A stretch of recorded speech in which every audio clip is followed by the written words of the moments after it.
You ever have one of those conversations with your family where you're technically speaking the same language, but you are just not connecting at all? Well, today we're going to put a name to that invisible wall and figure out what's really going on. All right, let's dive right in with a feeling that's probably super familiar to a lot of us. We'll call this first part a familiar disconnect.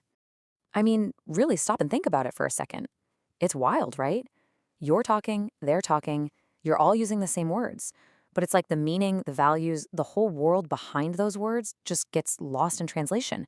It's so frustrating, and believe me, it is incredibly common.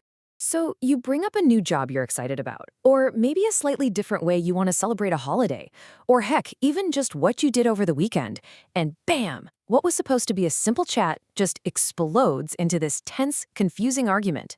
And you walk away just thinking, how on earth did we get here? Why don't they get it?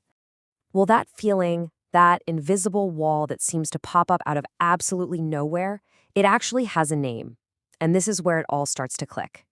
So let's get into our second section, naming the gap. And there it is, the acculturation gap. It's not about who's right or who's wrong, it's simply about the difference in speed and depth when different generations adapt to a new culture. It's all about timing. And listen, this isn't just some made-up phrase we're throwing around. It's a real concept from social science, and it was first described by a researcher named Sudha Prathikanti way back in 1997. And just giving something a name, that's the first step to really being able to see it and get a handle on it.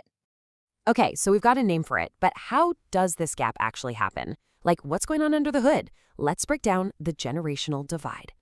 So here's the deal, especially within immigrant families, though not exclusively.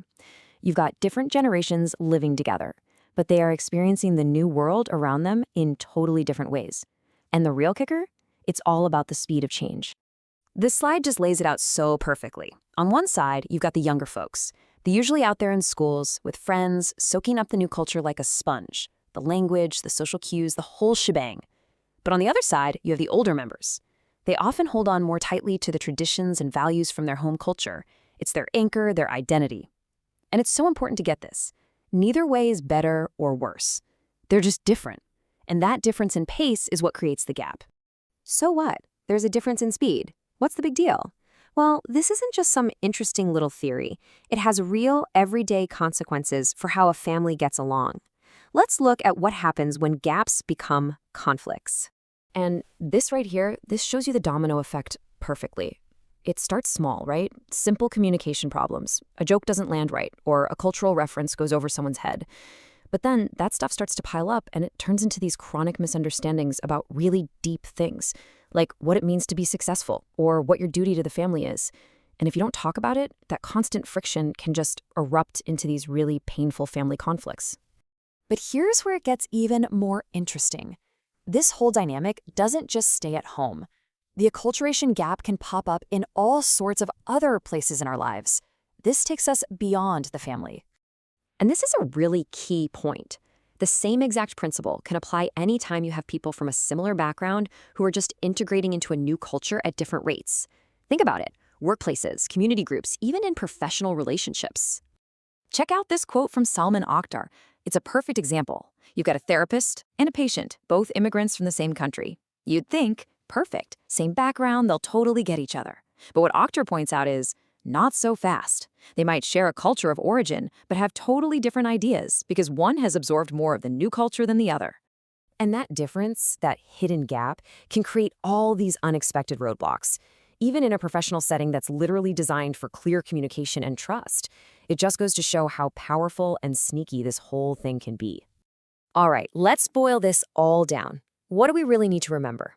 First, the acculturation gap gives a name to that feeling of disconnect. It's a real thing. Second, the cause is simple. Different generations adapting at different speeds.